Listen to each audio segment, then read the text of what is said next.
J'ai toujours été passionnée par tout ce qui relève de l'humain, de sa complexité et aussi de sa sensibilité. D'aussi loin que je me souvienne, j'ai toujours eu besoin de comprendre le monde dans lequel je vivais, les comportements des adultes et aussi des enfants qui m'entouraient, et de rechercher les raisons qu'ils pouvaient avoir d'agir de la manière dont ils agissaient.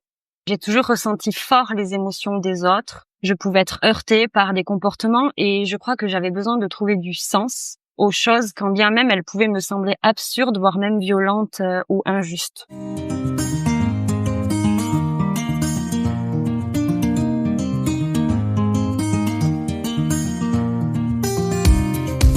Bienvenue sur Aujourd'hui Écrivons Demain, le podcast Feel Good qui met en lumière les acteurs du nouveau monde et vous redonne espoir. Comme vous, ils en ont marre de ce monde déshumanisé qui marche sur la tête et ne tourne plus rond. Rêvant d'un monde meilleur, ils bousculent les codes et sortent des sentiers battus. Ils proposent des alternatives innovantes, de nouveaux paradigmes ou remettent au goût du jour des savoirs ancestraux. Ils osent s'affranchir du regard des autres et font bouger les lignes pour construire demain.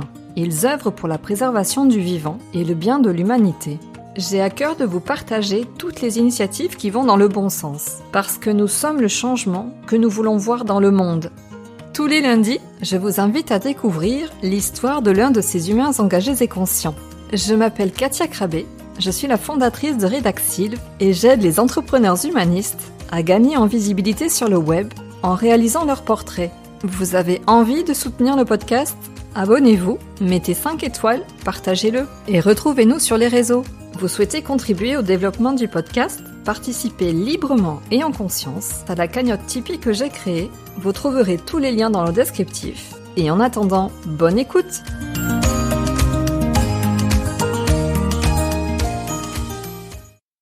Aujourd'hui, je reçois Maëlys Iriart.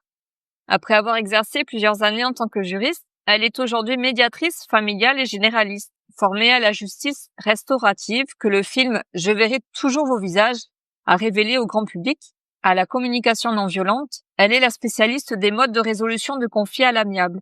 Si vous avez besoin de désamorcer des conflits, de les résoudre et d'instaurer un dialogue là où il n'y en a plus, c'est à elle qu'il vous faut faire appel. Mettre les gens en lien, voilà la mission qu'elle s'est donnée et pour laquelle elle s'est formée. Maëlys est une femme engagée et passionnée par l'humain. Elle est convaincue que, malgré l'intensité des désaccords ou conflits apparents, nous pouvons tous nous comprendre et nous relier sur le terrain des besoins humains, pour peu que nous soyons accompagnés d'un professionnel capable de proposer une écoute empathique et un cadre sécurisant propice à l'écoute mutuelle. Je vous invite à découvrir cette femme incroyable et à vous immiscer dans notre conversation. Bonne écoute. Bonjour Maëlys. Bonjour Katia. Je te remercie d'être là pour le podcast Aujourd'hui Écrivons Demain. Comment vas-tu ? Ça va bien, merci. Alors pour commencer, est-ce que peut-être tu veux bien te présenter ? Alors donc je m'appelle Maëlys Iriart, je suis médiatrice familiale et généraliste. J'ai 38 ans et j'ai toujours été passionnée par tout ce qui relève de l'humain, de sa complexité et aussi de sa sensibilité. D'aussi loin que je me souvienne, j'ai toujours eu besoin de comprendre le monde dans lequel je vivais, les comportements des adultes et aussi des enfants qui m'entouraient, et de rechercher les raisons qu'ils pouvaient avoir d'agir de la manière dont ils agissaient. J'ai toujours ressenti fort les émotions des autres. Je pouvais être heurtée par des comportements et je crois que j'avais besoin de trouver du sens aux choses, quand bien même elles pouvaient me sembler absurdes, voire même violentes ou injustes. Donc je me suis toujours intéressée à la psychologie, au développement personnel, à tout ce qui pouvait me donner des moyens de comprendre l'autre, de me relier à lui, et voilà, d'essayer d'être dans des relations qui permettaient de se construire plutôt que de s'admirer. Alors tu es aujourd'hui médiatrice, mais tu ne l'as pas toujours été. C'est vrai, donc comme tu l'as dit au début, j'ai d'abord exercé comme juriste, parce que même si j'avais hésité au moment de faire des études supérieures entre le droit et la psychologie, finalement à ce moment-là de ma vie, j'avais besoin de pouvoir m'engager justement dans la défense des personnes les plus vulnérables. J'avais une expérience de l'injustice qui faisait que j'avais envie de pouvoir œuvrer à cet endroit-là. Et donc, après avoir validé mon master 2 en droit privé, j'ai eu l'opportunité de travailler dans le monde du droit social. Donc, j'ai eu plusieurs expériences à cet endroit-là. dont on pourra parler si ça t'intéresse. Et au bout de quelques années, j'ai quand même souhaité pouvoir m'orienter vers une approche qui a mené, selon moi, plus de justesse que de justice, en invitant les personnes finalement à traverser leurs conflits et à trouver des solutions ensemble grâce à la médiation. Alors, tu parlais du droit social. Qu'est-ce que ça recouvrait pour toi en tant que juriste? Alors, en droit social, j'ai pu intervenir dans 2 structures différentes.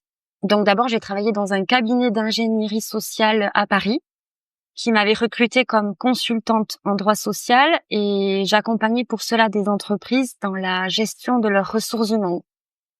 J'intervenais en binôme avec une psychologue du travail au sein des différentes entreprises qui avaient mandaté le cabinet. Et cette expérience a été très formatrice car j'ai pu découvrir le monde de l'entreprise, peut-être qu'il faut dire des entreprises d'ailleurs, de l'intérieur. Et j'ai pu mesurer aussi tous les enjeux qu'il y avait en termes de gestion du personnel, avec toute l'importance de la qualité de vie au travail pour que la productivité de l'entreprise ne se fasse pas au détriment du bien-être des personnes salariées.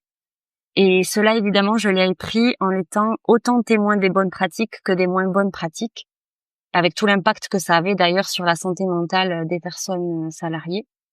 Et donc frustrée au bout de quelque temps de ne pas être toujours entendue ou considérée dans mes préconisations, j'ai souhaité m'ouvrir à d'autres expériences et j'ai ensuite été embauchée par un syndicat interprofessionnel de salariés comme juriste et défendeur prud'homal. Et là, dans cette expérience, j'ai vraiment aimé avoir le temps pour écouter les personnes qui venaient nous consulter avec différentes problématiques rencontrées sur leur lieu de travail, pouvoir prendre la mesure des difficultés qu'elles traversaient dans leur environnement professionnel et aussi pouvoir les soutenir dans toutes sortes d'étapes nécessaires à des réajustements au sein de leur entreprise. Ça peut passer par des réajustements sur le poste qui nécessitaient juste un courrier ou un appel à l'employeur, mais ça pouvait aller jusqu'à une procédure prud'homale pour qu'elle puisse être reconnue devant le Conseil des prud'hommes et être soit réhabilitée, soit indemnisée en fonction des préjudices. Pour revenir sur ton premier poste, quel était ton rôle avec cette psychologue?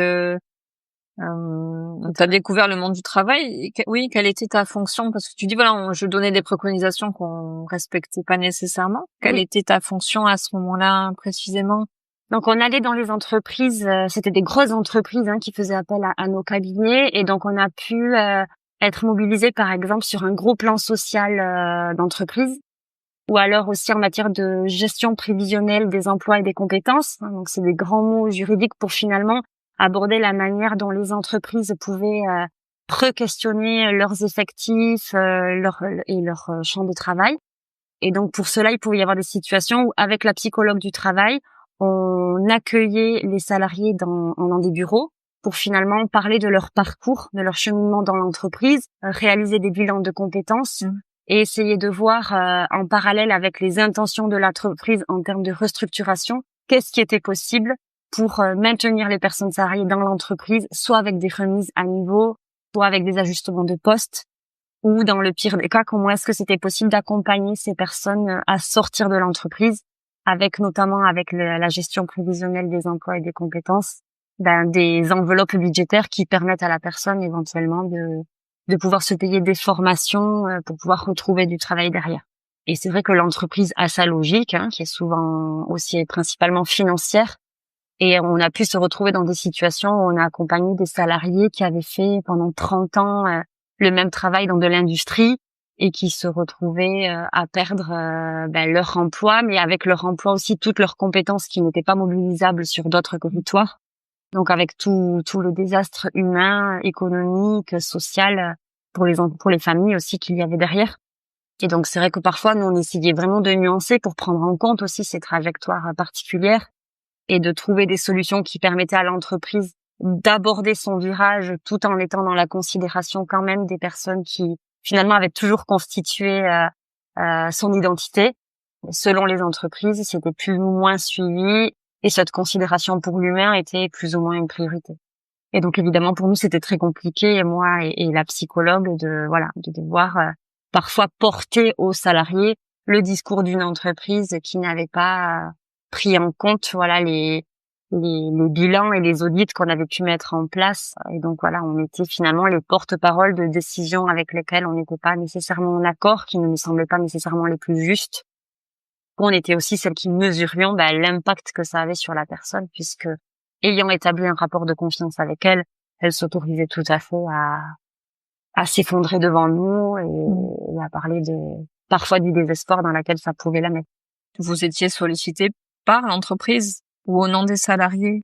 On était sollicité par l'entreprise. C'est vraiment l'entreprise qui, dans le cadre de ses ressources humaines, faisait appel à des cabinets extérieurs parce qu'elle n'avait pas nécessairement les compétences en interne, soit parce que la personne qu'elles avaient s'occupait principalement du recrutement et puis finalement de tout ce qui était la gestion des ressources humaines en termes aussi chiffrés, soit parce qu'elle n'avait tout simplement pas de service de ressources humaines. Et donc on était vraiment appelés sur des missions spécifiques avec des compétences spécifiques liées à la réemployabilité et la transférabilité des compétences. C'était les grands termes du cabinet dans lequel j'intervenais. Par contre, dans la deuxième mission que tu as occupée, là, tu étais plutôt du côté des salariés, plus à la demande des salariés. Exactement. Oui, j'ai eu besoin, après cette première expérience où j'ai pu observer au sein de l'entreprise ce qui se passait en termes d'équilibre. Et évidemment, là, je parle des situations qui étaient compliquées. Il y a eu vraiment des entreprises dans lesquelles j'ai considéré qu'il y avait un vrai travail de collaboration et qui vraiment suivaient nos préconisations et permettaient que finalement les réajustements de l'entreprise ne se fassent pas au détriment des salariés. Et heureusement, c'était la majorité.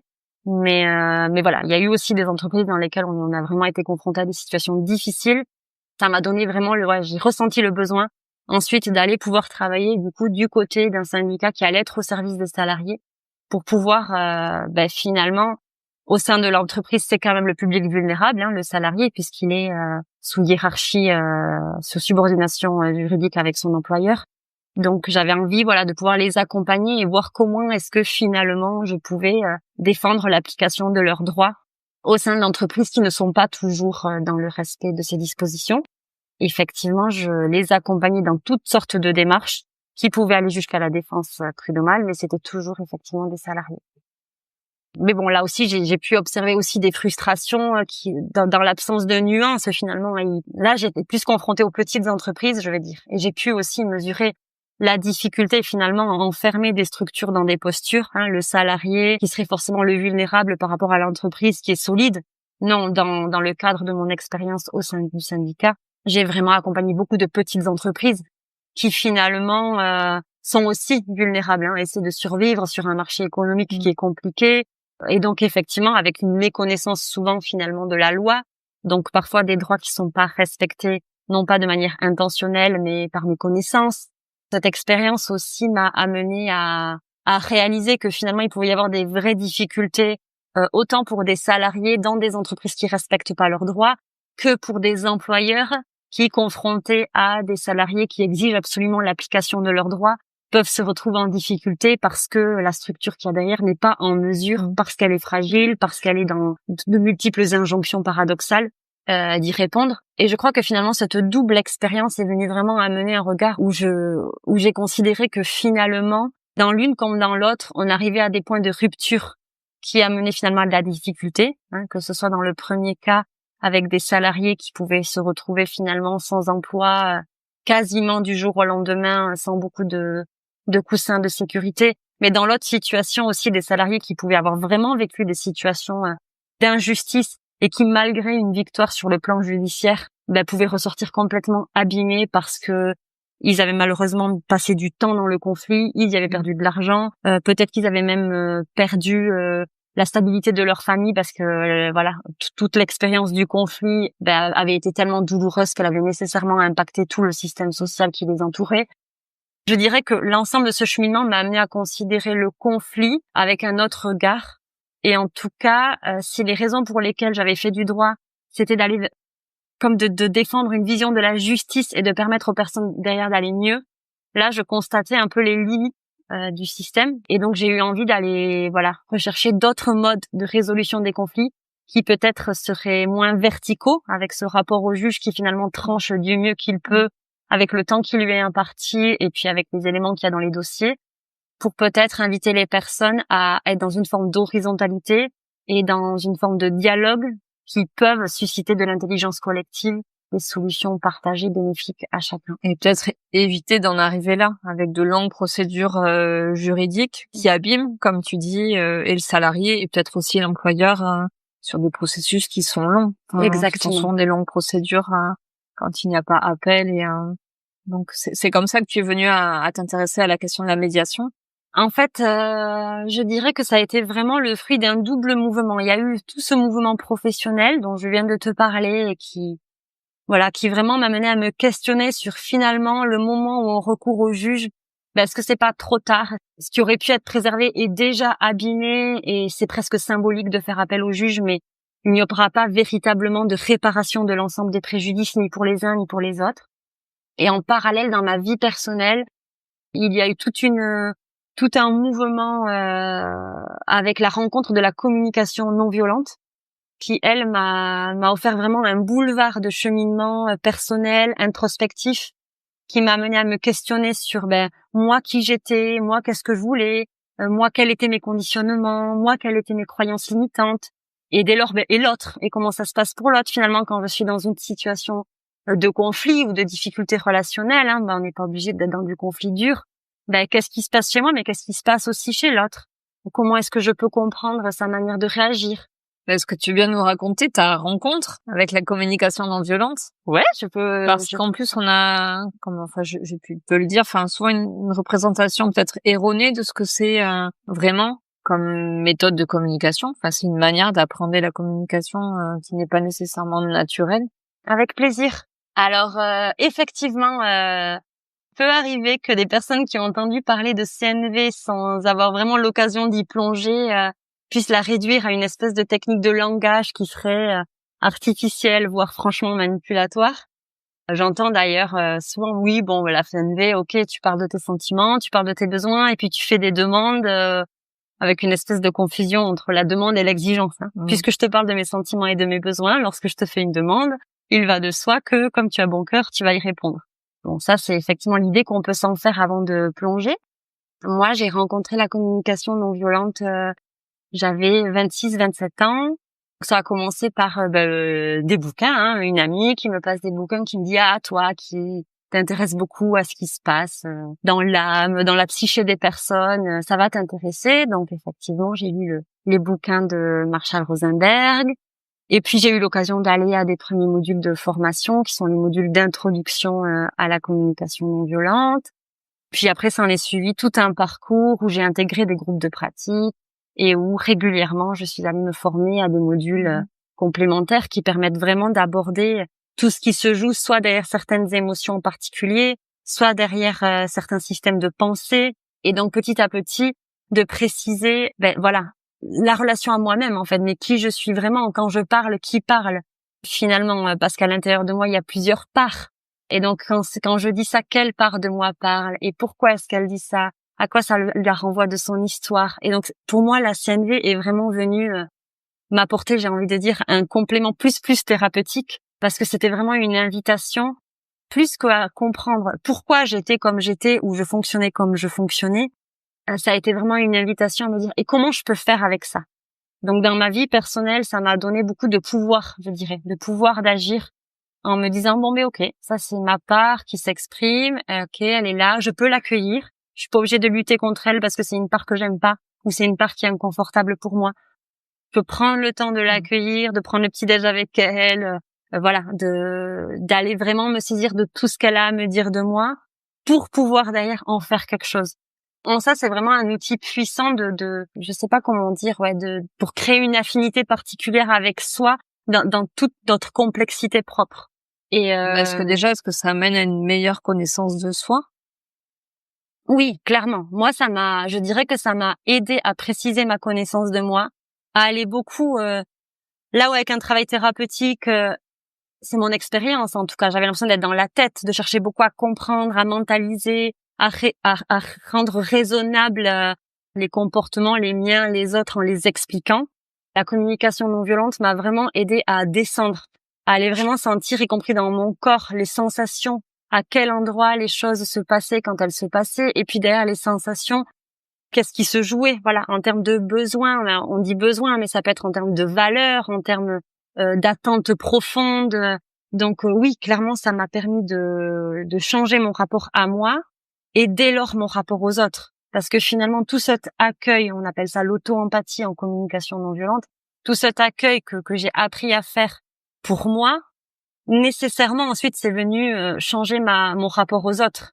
Et donc quand j'écoute quelqu'un, j'essaie autant dans ma posture de médiatrice que finalement même la personne que je suis, de chercher à comprendre ce qu'elle me dit derrière ce qu'elle dit. Il y a le fameux signifié, le signifiant. Quand elle me dit ce qu'elle dit, qu'est-ce qui se passe pour elle? Qu'est-ce qu'elle veut dire exactement? À quoi ça fait référence comme système de valeur ou de représentation pour elle?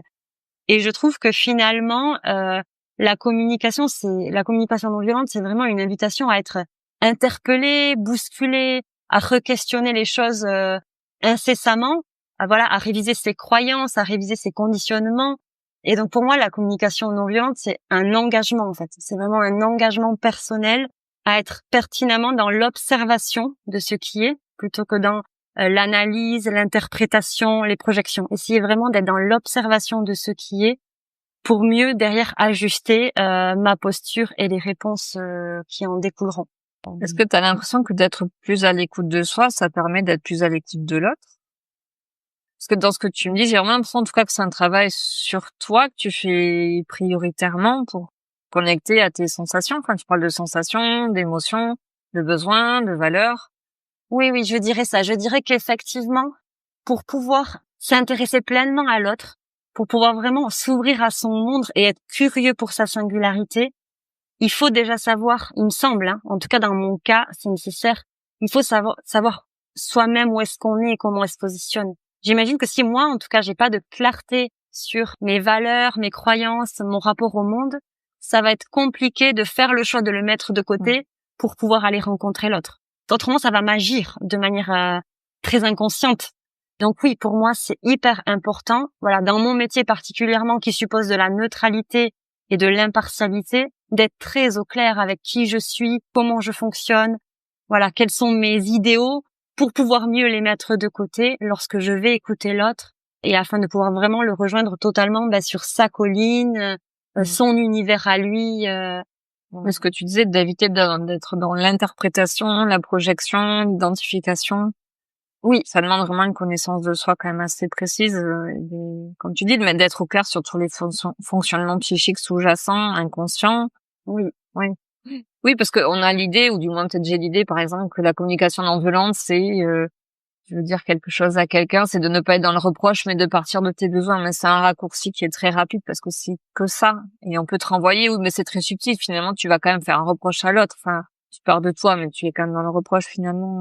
Et c'est pas que ça, la communication non violente. Oui. C'est bien plus complexe. Oui. Merci de me permettre de préciser. Effectivement, en fait, pour moi, la communication non violente, c'est avant tout une intention. Pour moi, c'est vraiment ça. C'est avec quelle intention je me relie à l'autre. Si je suis dans l'intention de l'amener à faire ce que je veux qu'il fasse ou de l'amener à changer quelque chose en lui, en fait, on n'est pas dans la communication non violente. J'aurais beau formuler ma phrase avec le magnifique OSBD, le fameux observation, sentiment, besoin, demande, qui est vraiment le processus, on dit, de la CNV. Mais ça marche pas. Oui, clairement, il suffit pas de parler au nom du jeu pour que, non. Voilà. Oui. Je peux parler en jeu et être dans le pouvoir sur l'autre. Oui, c'est ça. Clairement. Donc effectivement, et vous pouvez rencontrer des gens dans la vie qui vont rester dans des mécanismes d'oppression sur les autres ou d'emprise en sachant utiliser magnifiquement le langage de la CNV, mais ils ne seront clairement pas dans la philosophie et l'approche de la CNV qui suppose tout d'abord de vérifier c'est quoi mon intention. Si mon intention c'est d'être en lien avec les autres pour être dans la non-violence et la coopération, bon là voilà, je vais parler en jeu et finalement je vais même pouvoir parler en tu, y compris on appelle ça le langage chacal en CNV. Je vais peut-être pouvoir te dire du tu.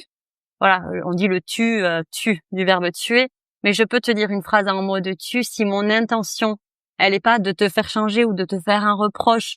Je serai quand même dans la philosophie de la CNV et à l'inverse, je peux avoir une phrase magnifiquement construite en jeu et être clairement dans la volonté que tu changes pour que moi j'aille bien. Et ça c'est important. Voilà, la CNV c'est jamais aussi faire je te demande que tu. Non. Voilà, c'est comment est-ce que j'exprime mon besoin, comment est-ce que je le pose sur la table pour qu'il soit pris en considération, mais toujours dans le respect de l'altérité et la considération des besoins des autres. C'est le jeu dans le nous. C'est pas le jeu qui prend le pouvoir sur les autres. C'est vraiment le jeu dans le nous. Est-ce que tu as l'impression, parce que ça fait maintenant une dizaine d'années que tu as rencontré la CNV, que ça a transformé quelque chose chez toi, dans ta relation aux autres, ou même maintenant dans tes relations, puisque donc tu es dans la médiation, donc dans tes accompagnements, comment tu arrives à voir ce que ça a pu t'apporter dans ta posture Ça a vraiment, je crois que ça a changé beaucoup de choses dans ma vie. Alors ça a été forcément très progressif, mais oui, je sens vraiment que plus ça va.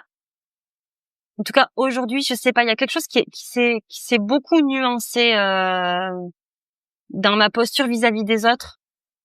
C'est difficile, tiens, à expliquer ça. C'est une bonne question. Je dirais oui, vraiment. Est-ce que tu as l'impression de faire attention à chaque fois que tu prends la parole, de comment tu t'adresses à l'autre, enfin, ou c'est quelque chose que tu incarnes maintenant spontanément sans même y penser parce que ça fait 10 ans que tu es dedans, que tu l'as expérimenté, que tu t'y es confronté. Est-ce que c'est devenu ton mode de communication spontané et c'est devenu un processus inconscient et automatique? Ou est-ce que tu as l'impression à chaque fois que tu prends la parole ou que tu es en relation que tu dois y accorder une attention particulière, le mettre au travail et que c'est jamais acquis finalement Oui, ça y est, j'ai une réponse à ça. Pas si je suis claire, oui, il y merci. a une question dans la question. Merci Cici d'avoir précisé parce que très naturellement ça m'est venu. Non, je ne fais pas attention à comment je parle. Oui. Ça s'est vraiment fluidifié. Par contre, je fais toujours attention à ce que je pense. Quand je suis traversée de pensées, très régulièrement je me dis OK, elle vient d'où cette pensée, elle dit quoi? Ça, donc en fait, ça m'a mené un travail de plus grande conscientisation et de plus grande vigilance à mes pensées. Voilà, quand je suis traversée par des pensées, ah tiens, c'est comme si, ah tiens, c'est comme ça devrait être comme si. Je réfléchis. Pourquoi tu penses ça? Qu'est-ce qui se passe pour toi? Donc je suis beaucoup plus consciente des stimuli, on va dire, qui m'entourent. Et donc quand je suis traversée par des émotions ou des sensations, ça oui, j'ai une beaucoup plus grande conscience de ce qui se passe à l'intérieur. Et du coup, j'amène beaucoup ma conscience là-dessus. OK, qu'est-ce qui se passe pour moi? Qu'est-ce qui est pas juste? Qu'est-ce qui est juste pour moi? Ou qu'est-ce qui est joyeux? Parce que finalement, on parle du négatif, mais ça peut être aussi dans le positif. De dire, waouh, voilà, je suis trop contente. À dire, OK, qu'est-ce qui se passe? Pour apprendre toujours à préciser. Et donc, j'essaie vraiment après, quand je vais m'exprimer, de venir témoigner précisément de ce qui se passe dans mon monde. Quand j'ai de la gratitude pour quelqu'un, je vais vraiment essayer, derrière le merci, de dire, merci et en quoi ça a contribué pour ma vie, ce qu'il a fait l'autre. J'aime vraiment pouvoir amener de la précision pour que l'autre aussi puisse se rendre compte de précisément à quel endroit il a agi qui m'a fait du bien. Ou à l'inverse, quand il y a quelque chose qui ne me convient pas, j'essaie vraiment de dire bon là j'ai besoin de te parler, j'ai quelque chose à te dire, il s'est passé quelque chose qui ne me convient pas, et de dire à quel endroit ça ne m'a pas convenu.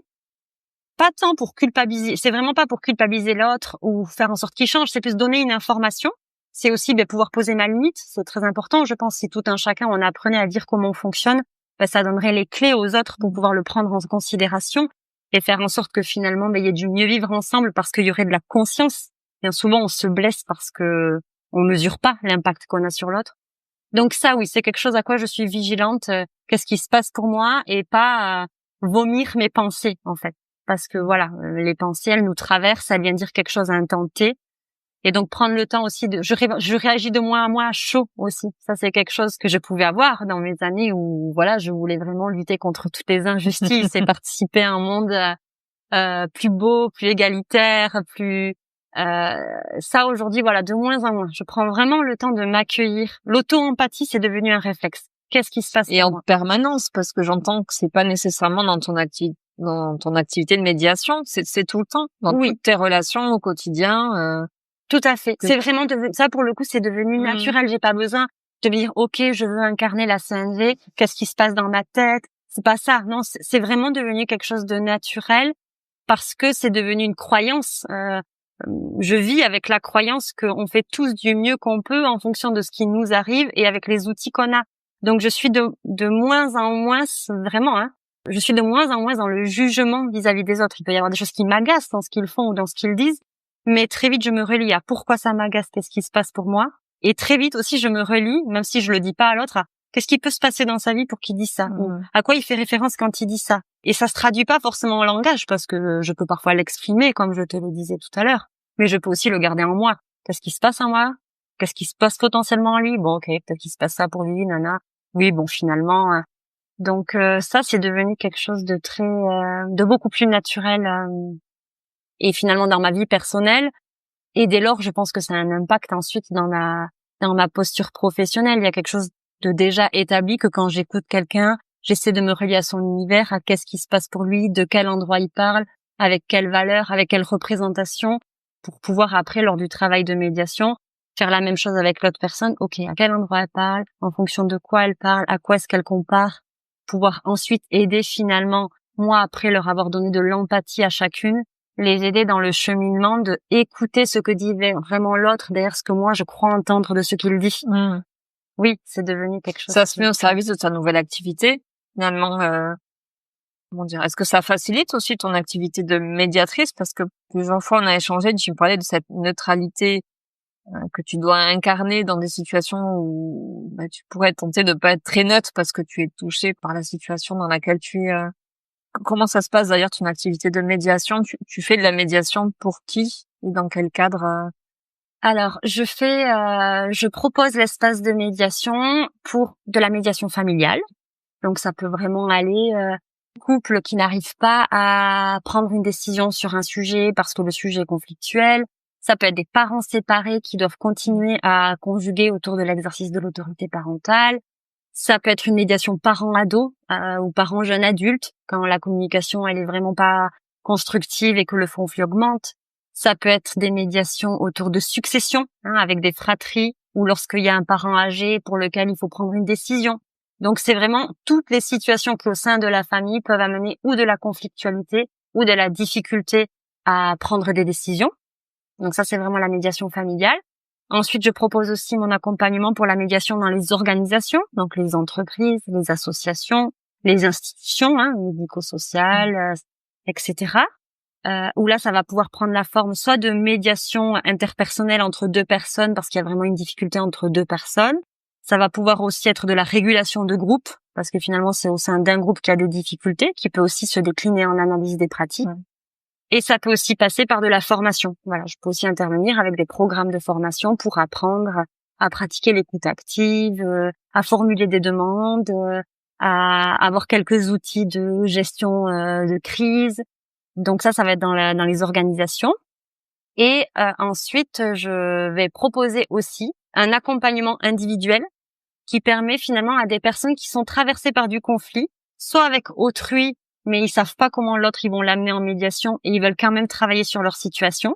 Donc là, je vais pouvoir leur proposer un accompagnement où avec le principe de la chaise vide, on va représenter l'autre et travailler justement ce que je disais tout à l'heure, qu'est-ce qui se passe pour vous dans cette situation et amener toute cette clarification de derrière finalement toutes les rancœurs, les reproches ou la colère, vraiment qu'est-ce qui se passe pour moi et vraiment de quoi j'aurais besoin et qu'est-ce que j'aurais envie qu'il se passe pour que finalement la personne déjà gagne en conscience et en clarification sur derrière toutes les émotions qui l'encombrent dans cette relation, de quoi elle a vraiment besoin.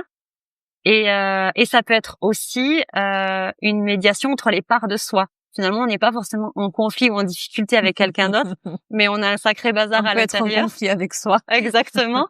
Donc, il peut y avoir tout plein de situations. C'est pareil.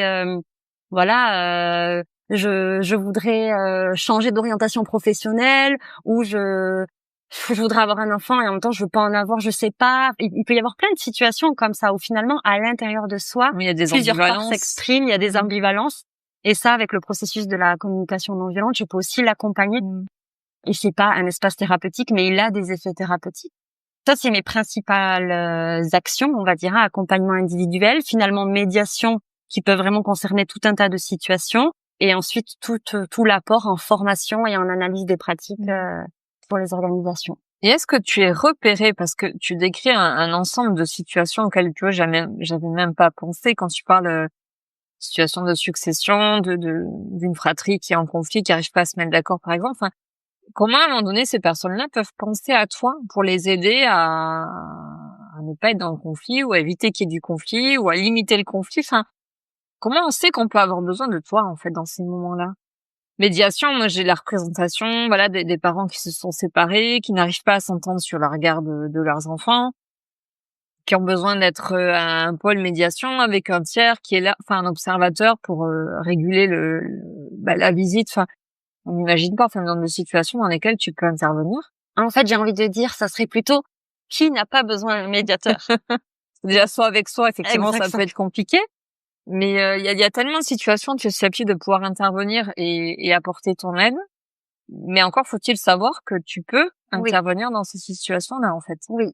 Alors, il y a un enjeu, c'est-à-dire que la médiation, elle existe depuis plusieurs années en France, mais elle a encore du mal à décoller. On est quand même dans une culture de la conflictualité et puis du rapport à l'autorité. Un conflit, on va aller voir l'autorité qui finalement va trancher. Donc, culturellement, Tu l'as expérimenté toi précédemment dans les entreprises ou à accompagner les salariés dans la défense prud'homale. Oui, dans des procédures juridiques. Bon voilà, où le conflit là, on est presque à un point de non-retour. Enfin, le dialogue presque n'est plus. Ou est-ce que tu peux encore intervenir à ce moment-là? Mais oui, peut-être parce que le métier de médiateur est insuffisamment connu encore en France, mal connu. Comment il explique Alors, je pense qu'il y a vraiment quelque chose de culturel dans notre pays, parce qu'il va y avoir les pays, toujours les mêmes, ceux qu'on va prendre en référence sur toutes sortes d'alternatives en termes d'éducation, de rapport à la santé, etc., qui ont vraiment développé la médiation. C'est pas un mode alternatif de résolution des conflits, c'est le mode principal dans tout un tas de pays, Québec, Canada, les pays, évidemment, nord-européens. En France, c'est toujours pas le cas, mais quand même, je dirais que ça tend à se développer. Alors, on peut, moi, me saisir pour répondre à ta question. Les gens qui savent ce qu'est la médiation, finalement, quand ils rencontrent une difficulté, ils peuvent m'appeler. Et là, c'est presque un public déjà acquis. Pour les personnes qui connaissent pas, le juge, de plus en plus, les juges ont conscience qu'ils ne travaillent pas l'origine du conflit ni son intensité et qu'ils ne font que répondre au litige qui finalement est juste la partie visible de l'iceberg du conflit. Donc, de plus en plus, les juges ont tendance à proposer aux personnes d'aller rencontrer un médiateur avant de statuer, afin de pouvoir justement aborder cette question du conflit avec un tiers professionnel qui est formé à la narration et qui va offrir l'opportunité finalement, dans un cadre qui est sécurisé et qui est spécifique, de parler tous les enjeux du conflit, l'origine du conflit, et permettre aux personnes finalement de petit à petit progresser vers une forme de reconnaissance mutuelle qui va, elle, être le terreau ensuite pour arriver à négocier des accords partagés et finalement qui seront les plus justes pour chacun. C'est une bonne question, comment les gens peuvent savoir. Ton émission va faire partie peut-être de ces supports qui vont permettre aux gens de se dire OK, c'est ça la médiation. Finalement, moi avec ma sœur, puis un sujet on en a jamais parlé et pourtant je vois bien qu'il abîme notre relation. Ça pourrait être chouette qu'on aille voir que je lui dise j'aimerais bien qu'on voit un médiateur parce qu'il y a un sujet sensible.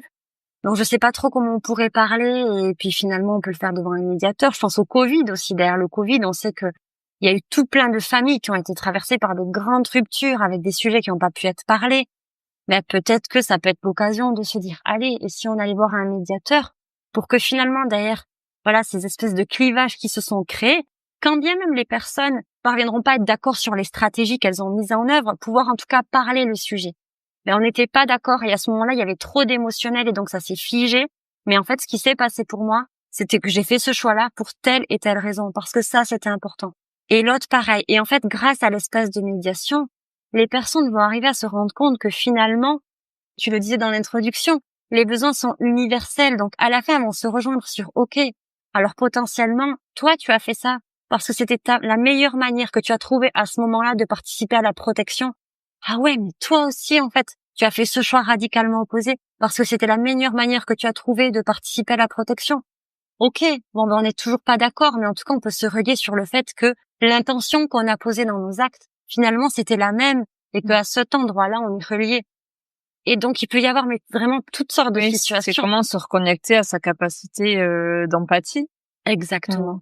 Et rester en lien, en fait. Ne pas laisser des points litigieux, des désaccords complètement dégrader une relation, alors qu'au sein de cette relation, il y a encore tout plein de choses à vivre et qui peuvent vraiment participer à la progression de chacun. Donc, c'est comment est-ce qu'on ne laisse pas un point de désaccord ou une difficulté dégrader des relations, alors en matière familiale et en matière d'entreprise, avec tout l'impact que ça a sur sa vie, sur son environnement autour. Enfin, pour moi, c'est vraiment les deux structures. On pourrait même mettre les problématiques de voisinage qui peuvent vraiment être encombrées au quotidien.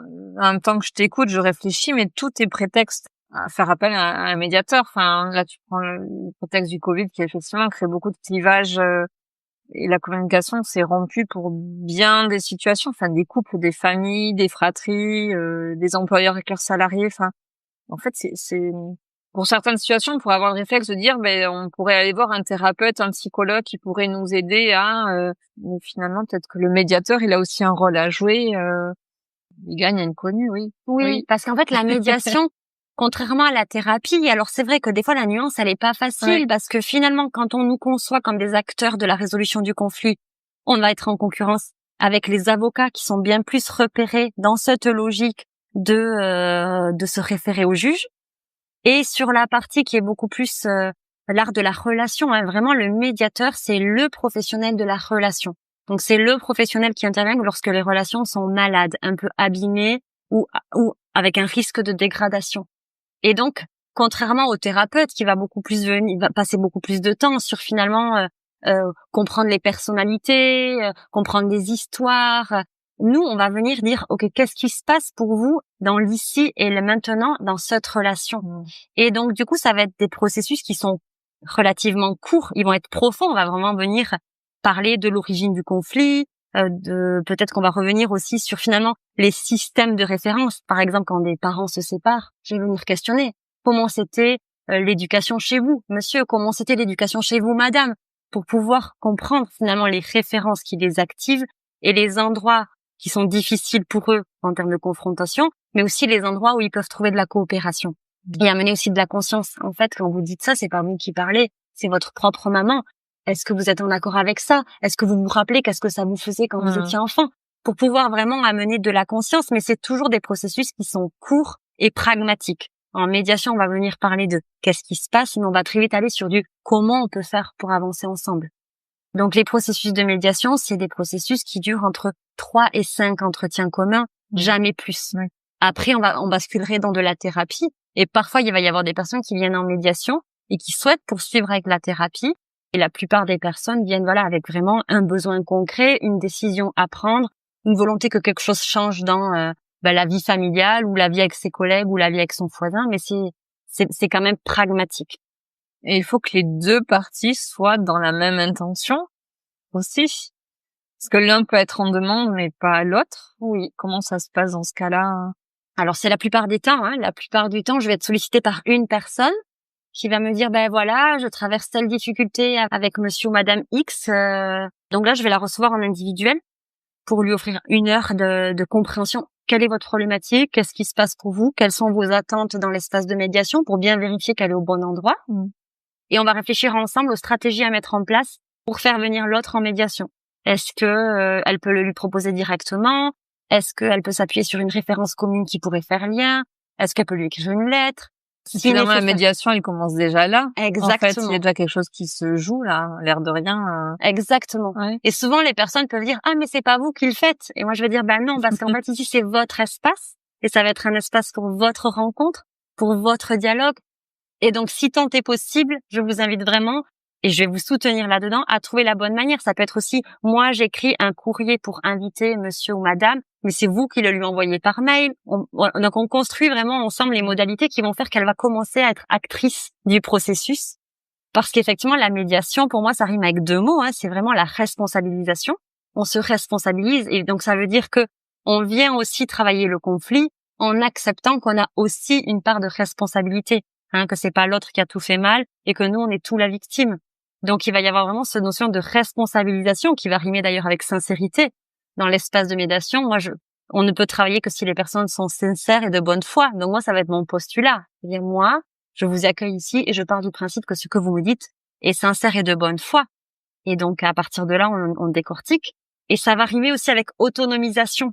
Parce que du coup, comme elles sont responsables de ce qu'elles vont amener dans l'espace de médiation, de la manière dont elles vont s'approprier les questionnements et le processus, elles vont derrière pouvoir aussi réveiller leur pouvoir d'agir pour construire par elles-mêmes des solutions qui correspondent à chacun.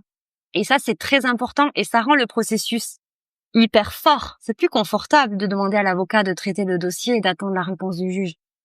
C'est beaucoup plus difficile de venir en médiation et en même temps, la récompense, elle est énorme parce que derrière, il y a quelque chose qui se répare à l'intérieur.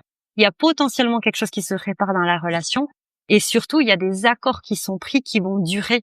parce qu'ils ont été choisis par les personnes après avoir discuté, et on sait que des accords consentis, c'est des accords qu'on va appliquer derrière. Alors que même un jugement, il a beau avoir été tamponné par le juge, si le conflit continue à persister, les personnes n'appliqueront pas le jugement. Donc la médiation, pour moi, c'est vraiment un processus qui demande beaucoup de courage. Moi, je commence toujours comme ça, quand les personnes sont dans mon cabinet, je leur dis merci d'être là. Voilà, vous êtes courageux, vous êtes prêts à mettre sur la table votre conflit, l'un en présence de l'autre, et à essayer de vous exprimer et à essayer d'écouter pour parvenir à un chemin que vous construirez ensemble. Et c'est énormissime. Donc oui, c'est vraiment un travail d'arriver à faire le choix d'appeler le médiateur. Je pense qu'il y a tout un travail psychologique à faire d'abord, pour sortir justement d'une position de victimisation, de vouloir absolument avoir raison et que l'autre ait tort, ou de sortir gagnant et que l'autre perde. Parce qu'après tout ce que j'ai vécu, c'est même pas que je veux gagner, c'est que je veux que l'autre perde. Il peut vraiment y avoir des enjeux comme ça dans le conflit. La médiation, c'est vraiment un processus qui a des effets thérapeutiques à l'intérieur de soi et dans la relation hyper conséquents. Et dernièrement, tu t'es formée donc à la justice réparative comme une consécration. Enfin, je sais pas, moi j'ai découvert donc quelque chose que je ne connaissais pas avec le film dont j'ai fait référence tout à l'heure. C'est vrai que, alors bien sûr c'est romancé, mais j'imagine que ce qu'on perçoit dans ce film-là, c'est aussi la réalité de ce qui peut se vivre dans ces rencontres-là. Quelque chose de très puissant. Effectivement, dans des situations où on a l'impression que le dialogue il est impossible, et finalement de voir qu'il est possible pour de se rejoindre en empathie, de comprendre l'autre, ce qu'il a vécu de pire que ce soit cas de cambriolage, d'assassinat, des choses très difficiles à vivre, et comment chacun peut arriver à comprendre l'autre. Exactement. Waouh. Oui. Mais oui, alors une consécration, je sais pas, mais en tout cas, c'est un aboutissement. Oui, effectivement, je crois fondamentalement dans la puissance du dialogue et de la rencontre. Et la puissance de l'empathie, je crois que notre magnifique cadeau en tant qu'être humain, c'est vraiment d'avoir cette compétence émotionnelle et relationnelle qu'est l'empathie. Et effectivement, en me formant à la justice restaurative, qui clairement est portée par une philosophie humaniste, c'est l'opportunité pour moi, de pouvoir aller travailler le conflit dans tout ce qu'il a de plus impensable, c'est-à-dire y compris permettre la rencontre entre un auteur et sa victime, et y compris dans des situations qui relèvent des plus graves infractions. On peut tout à fait avoir du viol, du crime.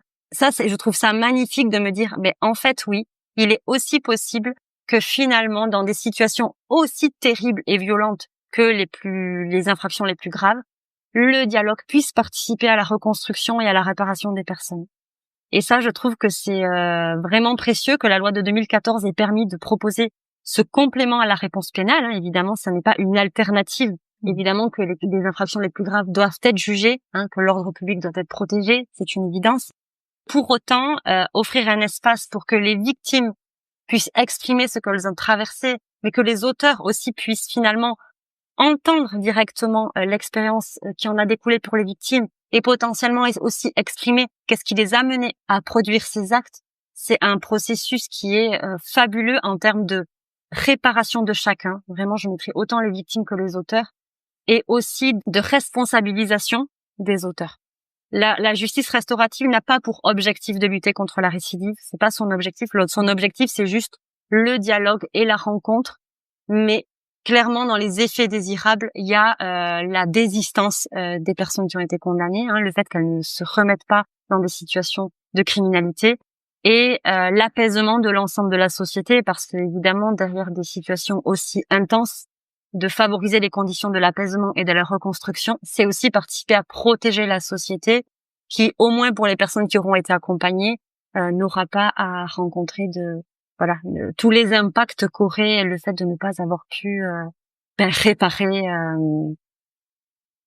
Ma phrase n'était pas très construite, mais vraiment, ça participe de l'apaisement de la société que de permettre de proposer des processus qui permettent à chaque personne qui finalement a été impactée par le crime de se remettre en mouvement, de pouvoir re-questionner ce qui lui est arrivé et de pouvoir essayer de reprendre le cours de sa vie de la manière la moins traumatique possible, parce que les choses auront pu être parlées et surtout entendues par les personnes concernés. Il y a des dispositifs ici dans la région qui permettent ces rencontres-là? Il y a des dispositifs. En fait, les dispositifs qui existent à l'échelle nationale sont répartis un peu sur l'ensemble du territoire. Il y a des comités de pilotage en fonction des territoires dans lesquels on va toujours retrouver les associations de soutien aux victimes et les associations de la protection judiciaire de la jeunesse et ainsi que de l'administration pénitentiaire. Donc, en fait, pour les personnes qui souhaiteraient bénéficier d'une telle mesure qui est gratuite et volontaire, évidemment, ça ne marche que parce que c'est volontaire.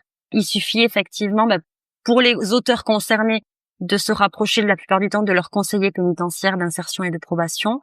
Pour les personnes victimes, de se rapprocher de l'association victime du territoire, qui vont récolter les demandes et en comité de pilotage, voir comment est-ce qu'ensuite ils peuvent se décliner en mesures, en sachant qu'il existe plusieurs mesures. Il y a vraiment des rencontres où il va y avoir plusieurs condamnés et plusieurs victimes, reliés par la même qualité infractionnelle, mais pas des auteurs et des victimes directes. Il va y avoir des médiations restauratives qui vont vraiment permettre à un auteur et sa victime directe de se rencontrer.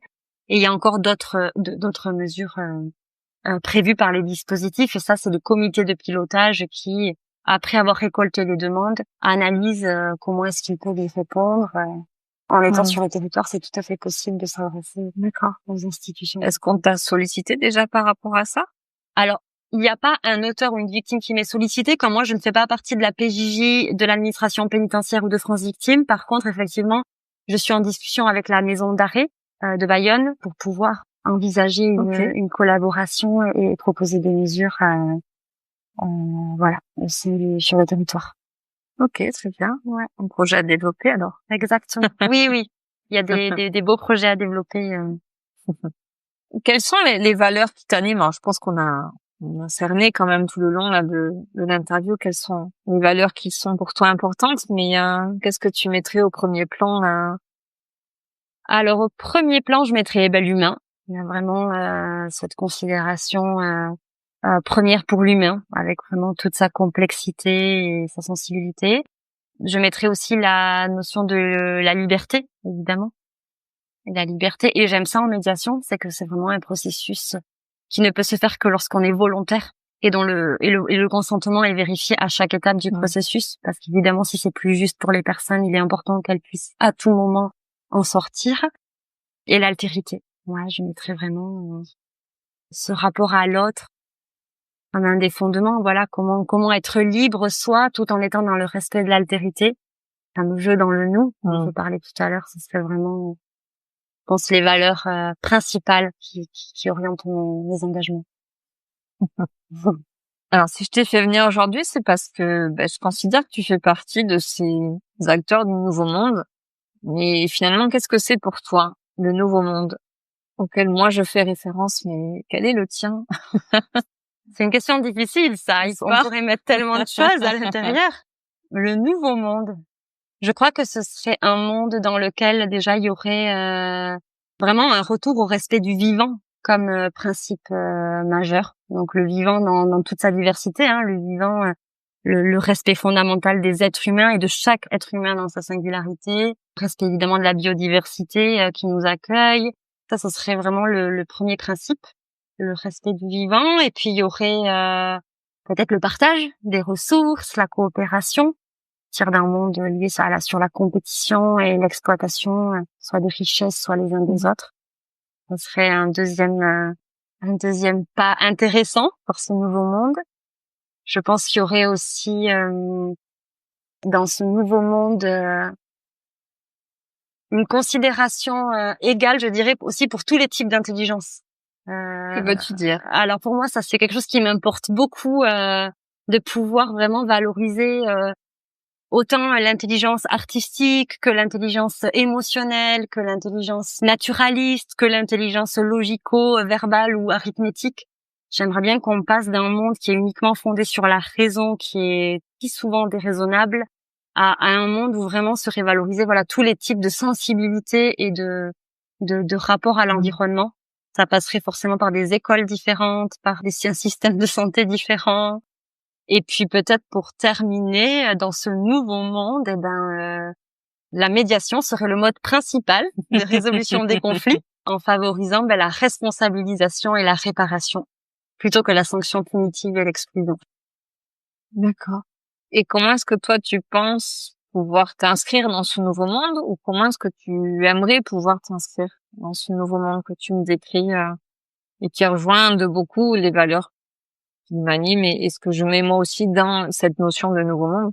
En tout cas, effectivement, le respect du vivant, je le mets moi aussi en première ligne.